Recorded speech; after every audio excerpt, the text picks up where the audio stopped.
Assalamualaikum warahmatullahi wabarakatuh. Perkenalkan kami dari kelompok 6 akan mempresentasikan terkait proyek website pemrograman web lanjut dari kelompok 6. Saya Safi Kusmawadani dengan NIM 107. Dan saya Syafira Aulia dengan NIM 137. Saya Linda Naila dengan NIM 128. Saya Rizwan Abdi Pratama dengan NIM 115. Untuk penjelasan lebih lanjut akan dilanjutkan oleh rekan saya. Oke, berikutnya saya akan menjelaskan tujuan pengembangan SIMA 2024D. Jadi, mengapa sistem ini dibangun? Selama ini, pelayanan administrasi akademik di tingkat kelas seperti koordinasi jadwal, penyampaian pengumuman, hingga pengarsipan tugas masih sering kali dikirim secara melalui lewat grup pesan yang tidak terstruktur. Akibatnya, banyak informasi penting yang terlewat atau terselip. Oleh karena itu, tujuan utama dari dikembangnya SIMA 2024D adalah untuk mendukung digitalisasi manajemen kelas melalui penyediaan satu portal terpusat yang informatif, cepat diakses, dan mudah digunakan. Secara khusus, sistem ini bertujuan untuk yang pertama, meningkatkan efisiensi penyampaian informasi dengan memusatkan jadwal, pengumuman, dan arsip kelas di satu platform. Yang kedua, menyediakan transparansi agar mahasiswa bisa memantau status tugas maupun perkembangan akademik secara real time. Yang ketiga, menjadi acuan dan landasan utama bagi pengelola administrasi internal kelas yang modern, ringkas, dan terorganisasi. Sekarang, mari kita bedah batasan dan ruang lingkup sistem ini. Apa saja yang dicangkup oleh SIMA 2024D? Ruang lingkup aplikasi ini berfokus pada proses digitalisasi kebutuhan administrasi dan komunikasi internal kelas pada 2024D. Cakupannya meliputi penyediaan informasi jadwal perkuliahan, histori pengumuman kelas, direktori data anggota, dokumentasi galeri kegiatan, hingga manajemen tugas pribadi mahasiswa lewat fitur My Text List. Tidak hanya itu, ruang lingkup teknisnya juga meluas hingga penyediaan fitur studio perform untuk mencatat IPS atau IPK, analitik dashboard interaktif, serta kalender akademik terintegrasi. Namun, perlu digarisbawahi, batasan sistem SIMA 2024 ini hanya dibatasi lingkup internal operasional kelas. Sistem ini belum tidak mencakup layanan akademik tingkat fakultas maupun institusi. Jadi, fitur-fitur seperti pengajuan surat resmi, pembayaran UKT, atau integrasi otomatis dengan sikat universitas berada di luar lingkup pengembangan kami untuk saat ini. Berikutnya, bagaimana sistem ini bekerja memenuhi kebutuhan tersebut. Jadi, SIMA 2024D memiliki 15 fungsi utama yang dibagi berdasarkan hak akses aktor, yaitu mahasiswa dan admin. Yang pertama, terdapat login dan autentikasi keamanan. Berbeda dengan default Laravel, sistem ini menggunakan NIM sebagai identifier login untuk mahasiswa untuk menjamin keamanan akses session. Dan yang kedua, terdapat dashboard sistem dan pengumuman. Nah, ini menampilkan highlight ringkasan pengumuman terbaru, tugas terdekat, dan pemberitahuan agenda kelas secara terpusat. Yang ketiga, terdapat manajemen dan jadwal perkuliahan, yaitu menampilkan jadwal kuliah berdasarkan hari dan jam yang sudah dilengkapi dengan fitur canggih berupa ekspor dan import data menggunakan file CSV. Yang keempat, terdapat My Text List, yaitu fungsi ini membantu mahasiswa mencatat, mengelola, menandai status selesai, serta memfilter tugas kuliah mereka sendiri. Yang kelima, terdapat studi perform dan analitik dashboard. Mahasiswa ini dapat menginput IPS atau IPK mereka tiap semesternya. Sistem kemudian akan mengelola secara otomatis menjadi grafik tren akademik dan visualisasi statistik aktivitas belajar yang interaktif. Yang keenam, terdapat kalender akademik terintegrasi. Penggabungan 4 sumber data sekaligus, yaitu jadwal kuliah, tenggat waktu tugas, pengumuman, dan agenda kelas ke dalam satu tampilan kalender modern berbasis library full calendar. Yang ketujuh, terdapat galeri dan kotak pesan. ini digunakan untuk mendokumentasi foto kegiatan kelas dan memfasilitasi pengirim pesan aspirasi langsung kepada pengurus kelas. Dan yang terakhir, manajemen data admin dan fitur pendukung, yaitu untuk memberikan akses penuh bagi admin untuk memperbarui seluruh data modul, serta menyediakan fitur kenyamanan seperti dark mode demi kenyamanan visual pengguna. Nah, melalui integrasi seluruh fungsi utama ini, SIMA 2024D hadir sebagai solusi siap pakai yang mengubah manajemen administrasi kelas konvensional menjadi serba digital, rapi, dan transparan. Berikutnya dilanjutkan oleh teman saya.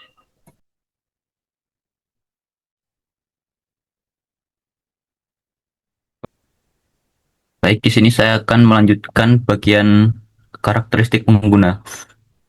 Apa aja sih jenis pengguna yang ada yang berinteraksi di dalam SIMA 2024D? Yang pertama ada pengguna utama sistem, yaitu mahasiswa. Aktivitas mereka meliputi proses login, melihat pengumuman dan jadwal kuliah, mengelola tugas pribadi, menginput data IPK atau IPS, melihat dashboard, analitik, dan kalender akademik, serta mengirim pesan ke pengurus kelas. Jenis pengguna yang selanjutnya yaitu admin, yang merupakan pengelola sistem, bertanggung jawab penuh atas manajemen data di tingkat basis data. Tugas utamanya adalah mengelola data pada seluruh modul, serta seperti pengumuman, jadwal kuliah, data anggota, galeri kegiatan, kalender akademik, hingga pemantau pesan yang masuk. Pengguna yang selanjutnya yaitu pengurus kelas, yang berperan sebagai sistem administrasi internal yang membantu admin dalam memperbarui informasi kelas terkini dan mengelola dokumentasi galeri kegiatan. Yang selanjutnya yaitu sistem, entitas latar belakang yang secara otomatis memproses autentikasi, mengelola session keamanan, melakukan validasi data, serta menyajikan visualisasi grafik analitik secara real time.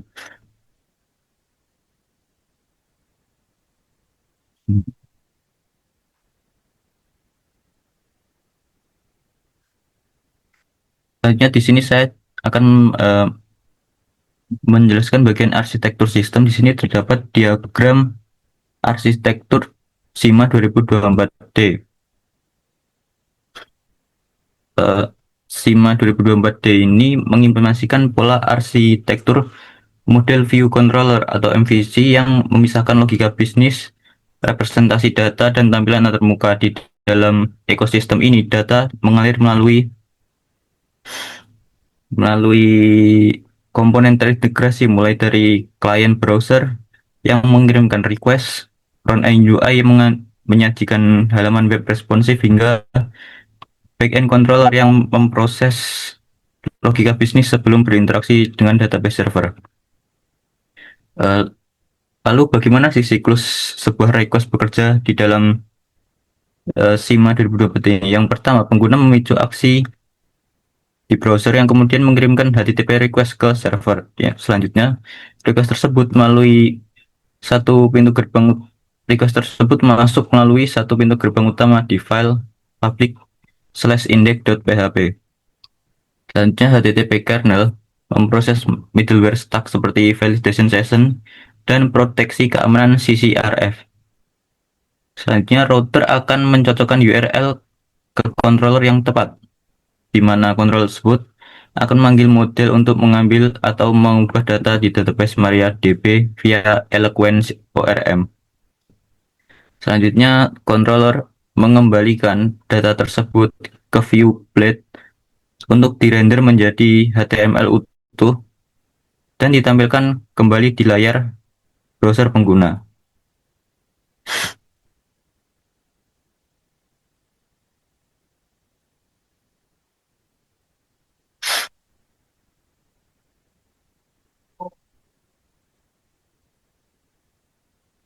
Selanjutnya di sini saya akan menjelaskan bagian tools dan teknologi pada SIMA 2024D.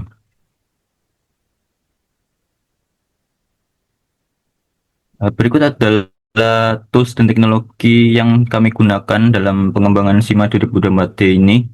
Pada sisi backend kami menggunakan Laravel versi 8.7. sebagai framework MVC utama yang ditenagai oleh bahasa pemrograman PHP versi 8.0.30. Di sisi database kami menggunakan MariaDB versi 10.4 sebagai sistem manajemen database relasional dengan memanfaatkan Eloquent ORM bawaan Laravel untuk mempermudah manipulasi data menggunakan pola active record.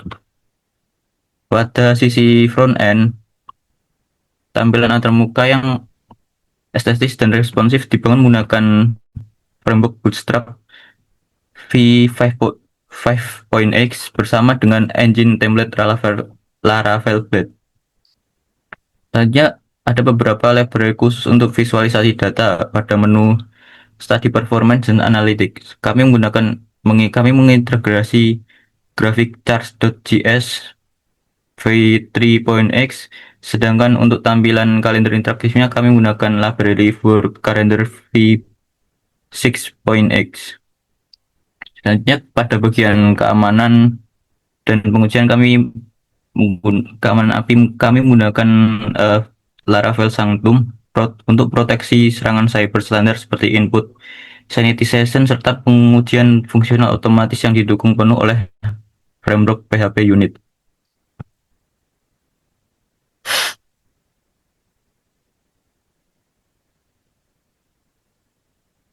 Selanjutnya di sini saya juga akan menjelaskan bagian workflow sistem SIMA 2024D ini. Di sini terdapat diagram keseluruhan workflow sistem SIMA 2024D. Jadi seperti apa sih alur workflow selalu? Jadi seperti apa sih flow pada sistem SIMA 2024D? Yang pertama, akses dan registrasi. Pengguna membuka website melalui browser, lalu sistem menampilkan form login. Jika belum mempunyai akun, pengguna melakukan registrasi untuk menyimpan data akun baru ke database. Selanjutnya, pengguna dapat melakukan login dan selanjutnya terdapat login dan autentikasi. Pengguna memasukkan NIM dan password, lalu sistem akan melakukan validasi kredensial dan membuat session aman untuk mengarahkan pengguna ke halaman dashboard. Selanjutnya, pengguna dapat melakukan eksplorasi informasi. Dari dashboard, pengguna bisa mengakses modul pengumuman kelas, jadwal, perkuliahan mingguan yang datanya ditarik langsung dari database. Di sisi lain, admin dapat melakukan aksi CRUD jika ada perubahan jadwal atau pengumuman terbaru. Selanjutnya, terdapat aktivitas dan administrasi mandiri, yaitu mahasiswa kemudian dapat mengolah tugas kuliah mereka sendiri di menu My Task List untuk menghitung statistik tugas dan mengatur list tugas sendiri. Lalu juga dapat mengisi perkembangan IPS atau IPK di menu Study Performance untuk menghasilkan grafik tren serta melihat kalender akademik terintegrasi. Selanjutnya terdapat bagian dokumentasi dan kontak. Pengguna dapat mengeksplorasi galeri kegiatan kelas dan mengirim pesan aspirasi atau saran melalui kontak. Langkah terakhir jika aktivitas sudah selesai, pengguna dapat logout untuk menghapus session login.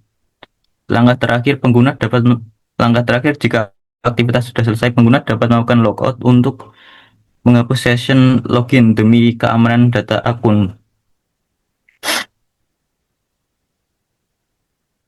Selanjutnya akan dilanjutkan oleh teman saya.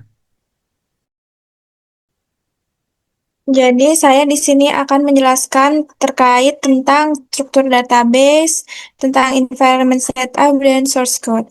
Pertama, saya akan menjelaskan tentang struktur database dulu. Yang di sini seperti kita bisa lihat, di sini memiliki 10 tabel ya, dengan tabel user yang berisi dengan data akun mahasiswa yang bisa login. Jadi di dalam data user itu ada ID, name, email, phone, bio, seperti yang ditampilkan di situ. Jadi atributnya tuh ada sebanyak ini, password termasuk dengan profile picture. Lalu di entitas selanjutnya itu kita ada anggota kelas. Nah, anggota kelas ini sendiri datanya berisi tentang data anggota kelas kayak statistik gitu. Nah, terus habis itu atributnya ada ID, name, nama, email, foto. Terus jadwal kuliah. Untuk jadwal kuliah ini berisi tentang perkuliahan kita sehari-hari, jadwal kita sehari-hari. Ada ID, hari, jam mata kuliah, dan ada nama dosennya juga serta ruangannya di mana. Terus habis itu pengumuman itu berisi untuk pengumuman-pengumuman akademik di 2024D. Jadi ada judul, isi, tanggal, dan termasuk juga ID-nya. Lalu di task itu isinya to-do list sama tugas-tugas pribadi. Dan ini cuma tampil untuk pribadi doang. Kalau misalkan kita ngunggah, dia nggak terunggah untuk semuanya. Isinya ada ID, name-nya user, title, description, deadline, priority, kok sampai bisa di-created atau di-update. Lalu ada studi performance yang isinya itu rekap IPS atau IPK per semester. Nah, di situ itu dia buat nampilin semester ini berapa IPK, IPS, SKS, tuh. Terus habis itu ada di academic event. Academic event ini tuh isinya tentang event-event akademik. Ya, bisa dilihat di situ juga isinya ada description, date, kapan aja, titelnya apa, kayak gitu. Terus habis itu ada pesan kontak ya. Di sini fungsinya untuk ngirim pesan yang akan dikirim di form kontaknya nanti. Gitu. Jadi di situ tuh ada nama, email, sama pesannya dan created ad-nya kapan. Nah, di galeri itu fungsinya untuk foto-foto galeri kelas. Kita bisa nge-upload. Jadi di situ ada created ad-nya juga sama ID gambarnya apa. Nah, selanjutnya saya akan ngejelasin tentang source code dan environment setup-nya.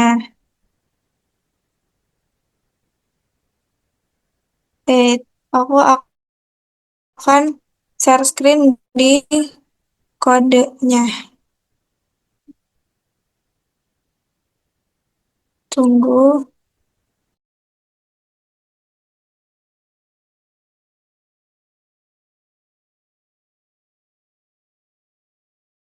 Environment setup.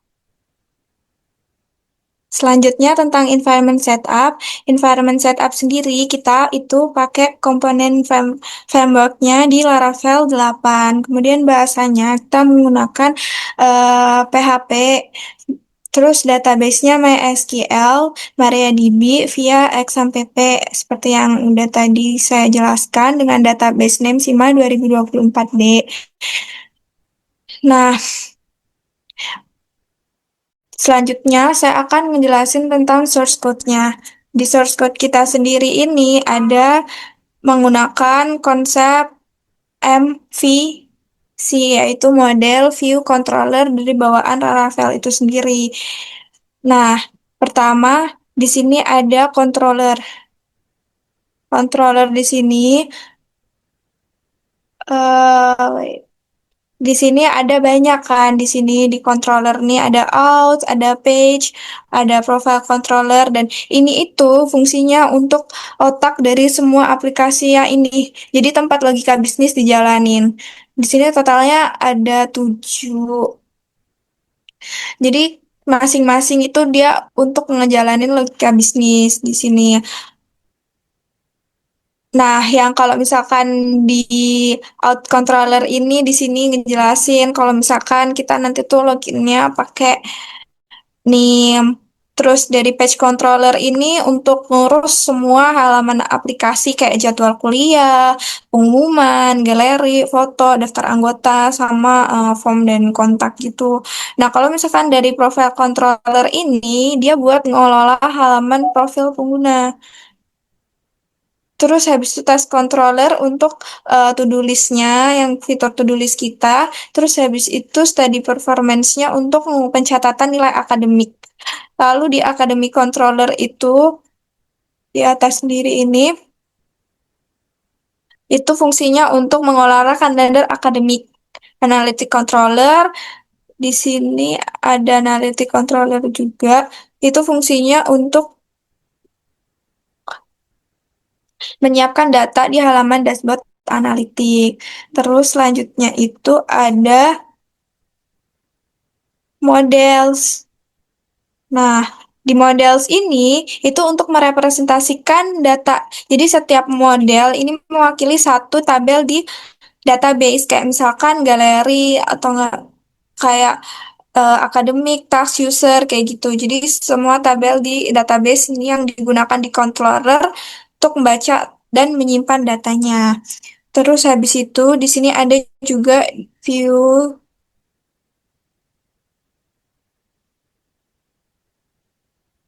ini nih road sweep. Kalau di sini di road sweep ini itu pintu masuknya aplikasi. Jadi di sini tuh isinya semua URL-URL yang didaftarkan dan dipasangkan ke controllernya masing-masing kayak gitu. Nah, hampir semua root ini dilindungi dari middleware gitu. Artinya hanya bisa mengakses melalui login kecuali yang ini udah dibedain kecuali yang ini. Kalau yang ini udah protected. Jadi semuanya itu harus pakai login. Jadi kalau misalkan kita tiba-tiba masuk ke jadwal tanpa login nggak bisa. Jadi nanti tetap masuknya ke login dulu kayak gitu. Nah, terus habis itu ada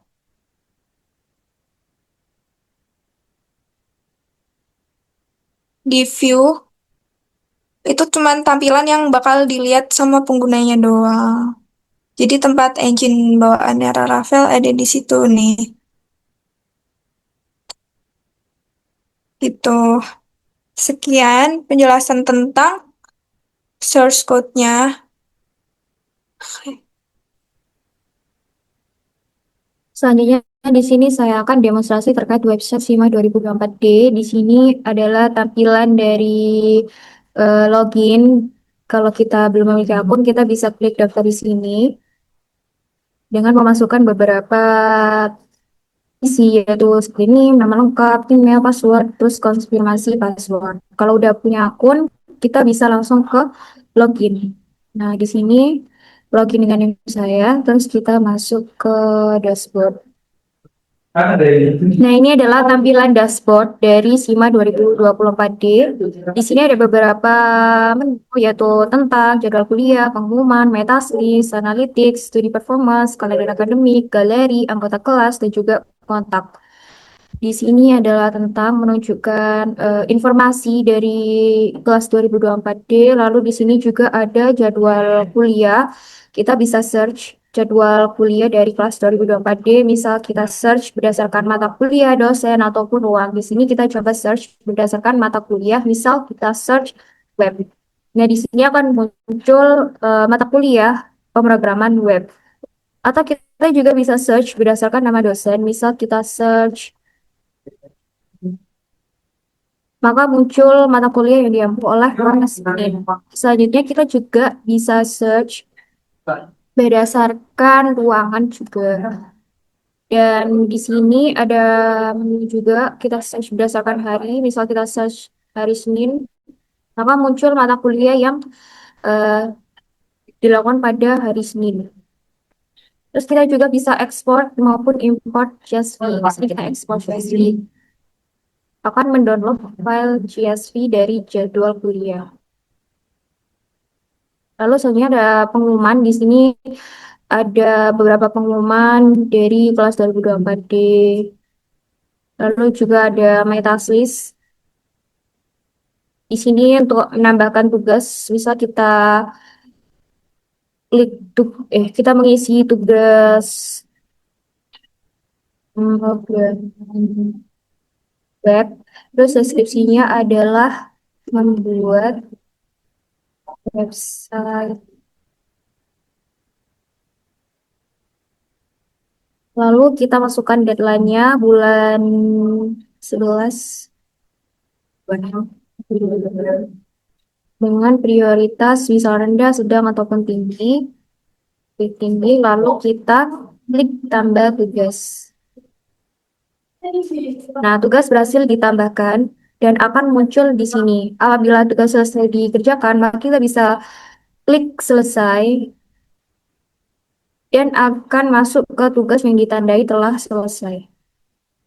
Lalu di sini juga ada analytics. Jadi analitik ini tuh ringkasan akademik dari user. Nah, di sini ada status tugas, terus aktivitas 7 hari terakhir, terus tugas per prioritas, seperti itu. Terus di sini juga ada studi performance. Jadi ini tuh riwayat dan juga perkembangan akademik dari si user. Di sini kita bisa tambah data semester, IPK, dan juga IPS. Nah, di sini muncul grafik dari perkembangan IPS dan juga IPK user. Lalu di sini juga ada kalender akademik. Jadi semua aktivitas itu ada di kalender akademik. Terstruktur dalam satu kalender. Di sini kita bisa search berdasarkan bulan ataupun minggu, terus hari.